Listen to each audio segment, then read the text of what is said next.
Okay, so I'll just do that again. I've been talking to myself for the last 3, 4, 5 minutes.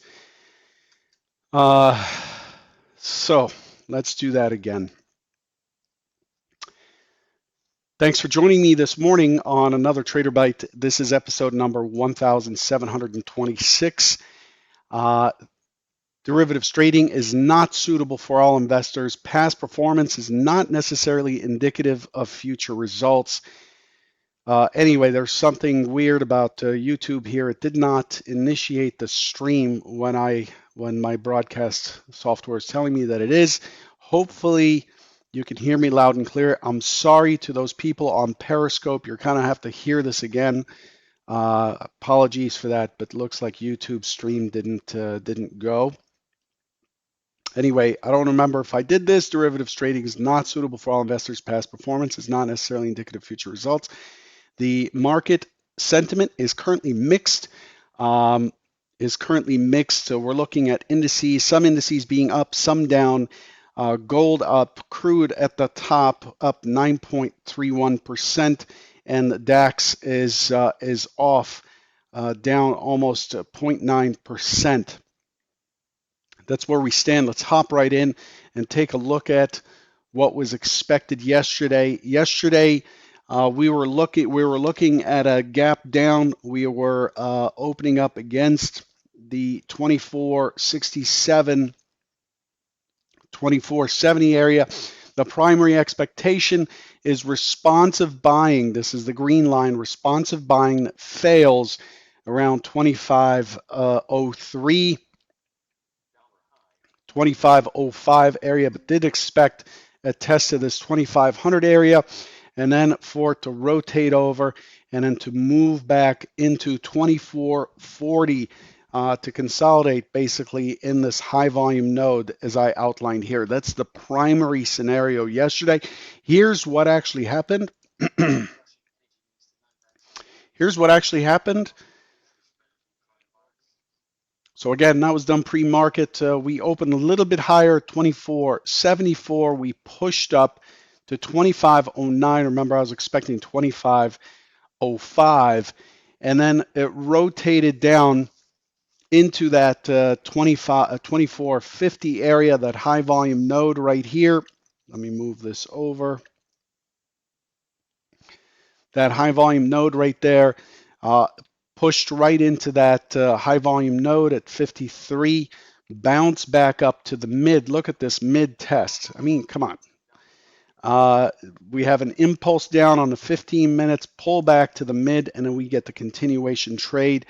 And we hold at the bottom of the range. The point of control is below the IB. We have another day where we breach the IB high, we breach the IB low, and we close near lows. The close actually got a good bounce there. So we didn't close at the lows, we closed near the lows in the lower third of the range. The expectation for that really is that it is likely to continue lower, although we did find some buyers here in the last 15 minutes of trading. We did find some buyers, and it pulled us right back. It pulled us right back on the cash close, right on top of this high volume node right here. So yesterday, again, this was what was expected. Scenario one, push up to 2505, down to 25 to 2450 or so. That's the high volume node right here. And if it continues, I'm expecting it to go to the composite low volume node at 2440. And this is what happened. Opens, pushes to 2509.75, comes back to almost to 24 to that 2450 area, pulls back to the mid. Beautiful setup here, and then we get the continuation down after the initial impulse before the bounce back up, and we finish in a neutral extreme down day, which we expect overnight to continue or during the session to continue. The biggest thing we have to take away here from an auction perspective is that we left this gap open. Remember, I talked yesterday that the historical probability, again, as always, past performance is not necessarily indicative of future results. and you can't predict the future with the past, but it can give you an idea of the tendency, right? Past performance is really a tendency. And here we had an 12.8% historical probability of filling this gap zone, and we didn't we didn't end up filling it, and we're walking away. So what we have after yesterday, one of the biggest things we walk away from is what? We have an initiative down move on a neutral extreme down. I know those words sound technical and jargony, but these are indications that buyers are not able to hold the auction and continue it higher. That's what that indication is of. So, so that's where we stand there. Looking at the overnight session, here's what we've done overnight. We open back up and we immediately take a pop higher, and we're in this channel in the overnight session. We're in this beautiful channel that was created through the entire session, including the European Open, which is somewhere in here. Throughout this process, we see that the market actually is squeezing shorts all night long. It was squeezing shorts. Sounds kinky, but it's not. It was squeezing shorts until we get to around the initial claims number, and then we have this big impulse down. The expectation is we're likely to take out that low, which we're very close to now. We're trading at 24.41. The low is 34 and a quarter yesterday. The expectation is we would likely continue lower. So with that being said, these are the key areas, the key planned areas the market is expected to have a response in for today. But the overall overnight session had decent volume, 416. That's a pretty good volume, and it's left a weak high up here, but overall it has failed to buyers have failed despite the move of the point of control to the upper end of the range.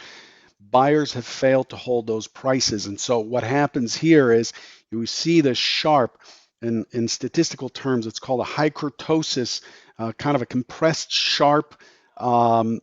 High volume area or histogram portion, and that sharpness there, since this is measuring the number of contracts, if I expand this out, it'll show us the number of contracts to the tick that have traded around there. You can see a lot of contracts traded.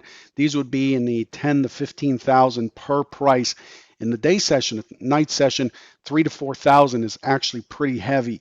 And what we have here is a highly consolidated area of the profile, and the profile doesn't form unless a buyer and a seller came together and exchanged contracts or traded contracts, and that means that a lot of people are likely to get caught, and we see that as it breaks this low. We see this acceleration down. We see the delta is doing a good job hitting the bid. And so it's really looking like sellers are in control. Here's Bookmap. Here's what we've got. Essentially, the night session, the overnight session pushed into this resting liquidity. This is where the software is really important. Again, ctbookmap.pro. Hits up against resting liquidity at the 2,500 area, and it just cannot keep going. It just cannot keep going. And so we have this beautiful price action based short here where we have a lower high on the retest, and then we have an acceleration downwards. We just took out a key liquidity area at 24.40. And so we have the acceleration down now. So this is now accelerating to the downside, and it's likely to continue to the next liquidity area, which is around 24. It's right here, 24.25, and then 24.20 is a liquidity area that coincides with a stock zone. You see that stock zone in this liquidity area? This is where I expect the reaction to take place. So that's where we stand. So that's where we stand as we sit here. On the way back up, we're going to pay particular attention to 2440 because of this collision and the structure it formed right here. We're looking for that to hold. If it holds, and we're looking for failure and to join the offer or to hit the bid to sell and target 24.25 with a target beyond there 24.20. That's the most immediate setup right now. So you can see the delta is getting hit pretty good on the way down, and the market is accelerating to the downside.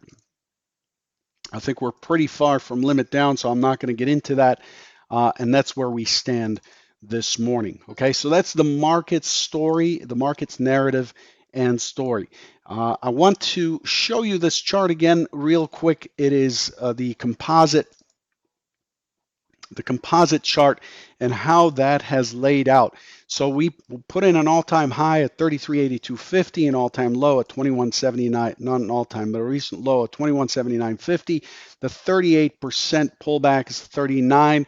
I talked about this earlier this week. When was it? Monday. I talked about this area likely to get supply. It did get supply, and then we gapped down, and now we are coming back into balance. So the thing to watch out for here is the 2400. The 2400 area has a lot of volume. You can see that black line. This is a composite volume node, and the market is making its way down there. So we had essentially impulse, pullback, continuation, pullback, impulse again, pullback, continuation, correction, and now we've got the pullback from the correction. The mid of this area right here. Oops, click too soon. Let me get a mid here.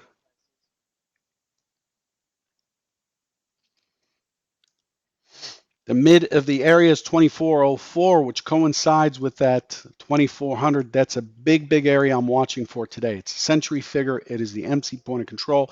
It's the 50% pullback from the low to the high.